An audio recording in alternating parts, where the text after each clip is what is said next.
you know, I'm sitting here questioning the effectiveness of female police officers. There was another incident in New York, here in New York, 2 weeks ago, about a female police officer up there she was patrolling in Harlem, and she was doing one of those quality of life crime issues that seem to get all of these people in trouble. All of these quality of life issues seem to cause more mayhem and mischief than I would think would be technically necessary.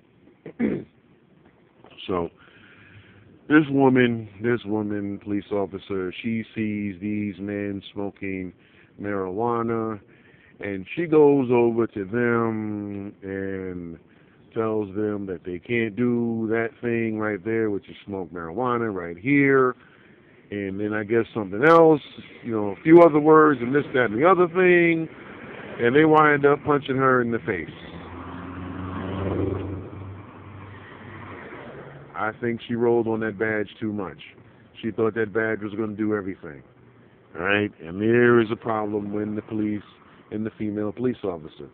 I don't think you can effectively, control crime or prevent crime or enforce laws if the assailant, the guy, well, you can look it up on, it's in the Daily News and a lot of these other news aggregators, but I just don't think she should have done that by herself. She should have called it in, get some backup. But even still, marijuana is legal in New York State. And what it isn't legal, possession is legal. And then, selling is a misdemeanor, but the possession is legal. But in any event, she lost a few of her front teeth from the blow, and all of that seemed to be avoidable if she would have just played it cool, or at least got a male police officer to assist her. I just think some people here are relying on the badge, and I don't see how effective you are. Look, we all watched the first 48. We see that woman in the Memphis Police Department. She break the murderers down, so on and so forth, getting out a confession.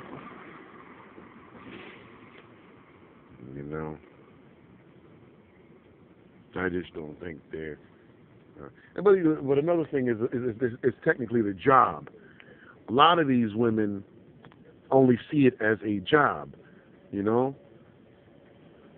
talk to women in the Baltimore police, it's one of the few jobs you can get that's got a salary that you can live on, And not saying you're going to get rich doing the job of a lot of these unskilled black women, It's like the best thing going.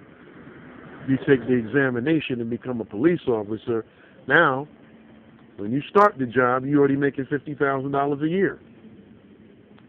Now, all you have to do is be good at it. And if you're not good at it, you're still getting $50,000 a year for the next 30 years.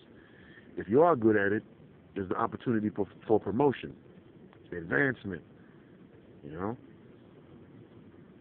But I personally don't think, they may be able to do the job functionally, but the ones I see here in New York, they're pathetic, man. Some of the women, they just strike me as lazy and not very smart. But it's a job that doesn't require you to be smart, nor particularly enthused. It's a city job. You do that job for 20 years, you get a pension. You do it for 25, you get more. You do it for 30 years, you get more. But what they don't know is that when they go to retire, there won't be no pension there for you. All right? These people are going to pilfer those pensions. And the easiest way to do it is they won't contribute to it. They won't give you a cost of living increase. So now you got a pension that's pegged at it's like this thing in New York. If you get a traffic ticket and you go to the vehicle and traffic law book, where all the state laws and statutes are kept, you go to the vehicle and traffic law and they got all these exemptions, You know, if your municipality had a population of 400,000 in the 1980 census, and you can do this and you can do that, and I'm like, wait. Don't you take the census every year so you can get an accurate representation of what your demographic is in state? So if it's 2014, why should I consider what your population was 30 years ago and how much power your municipality is allowed to have based on what your population was 30 years ago? Right? Come on, man. 50 years ago, there were 2 million people in Philadelphia and Detroit. 50 years ago, there were 1 million people in St. Louis, Cleveland, and Baltimore.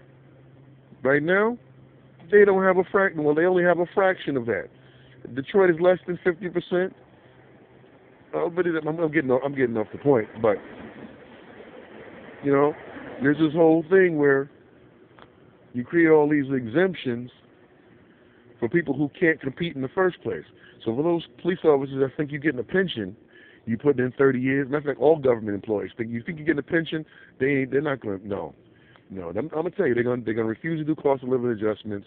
They're gonna refuse a lot of these things. But so you think you get that pension, you won't get it. You get something, but it won't be what you think it's going to be. But my thing is, like I said, I don't think a lot of these female police officers are qualified to do the job.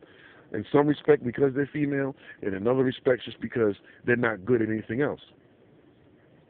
I mean, and to me, I don't think it makes sense to have a police department composed of people who are not good at anything else.